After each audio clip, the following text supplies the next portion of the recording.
So what are the chances Biden gets impeached?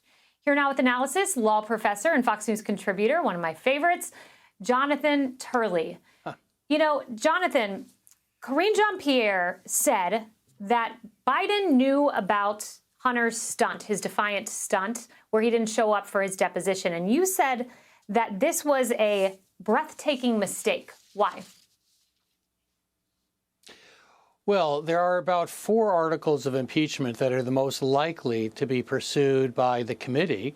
One of them is obstruction, another is the abuse of power.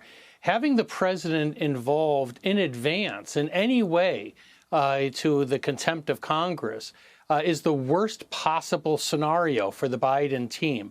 I can't imagine how that could have occurred. It's not that you're telling a father not to speak to his son, but you give very clear instructions that it's in neither of your interest for you to discuss his testimony before Congress. It certainly wouldn't be in your interest to talk about the potential commission of a federal crime. Contempt of Congress is a federal crime. And the Department of Justice aggressively pursued people like Bannon and Navarro for not appearing in a committee. So if the president knew about that in advance and supported it, it just gives another front for Congress to pursue in this inquiry.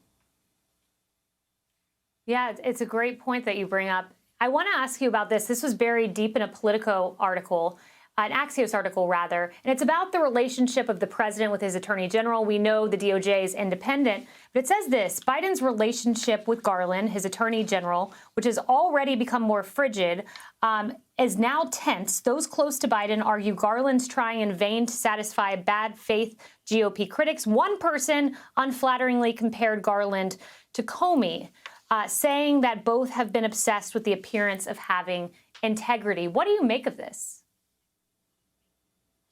Well, if it's frigid now, it's going to be perfectly glacial if the House moves to hold his son in contempt. Garland is already on the record. His Department of Justice pursued those earlier cases. It just took a couple of months before Bannon went from not appearing to having an indictment. So I don't see how Merrick Garland could do anything but prosecute Hunter Biden if the House approves a contempt resolution. But the interesting thing is that Garland did something for Biden that was invaluable. He refused to appoint a special counsel to look into the corruption scandal. Many of us have been writing for years that we can't even imagine his rationale. Joe Biden's name is all over these files. There's millions of dollars going to his family. And the circle is coming closer and closer to the president. And yet Merrick Garland has simply refused to appoint a special counsel. And so I think President Biden's got to give more credit than he's giving him. Professor Jonathan Turley, brilliant as always. Thank you very much. Hey, Sean Hannity here. Hey, click here to subscribe to Fox News YouTube page and catch our hottest interviews and most compelling analysis. You will not get it anywhere else.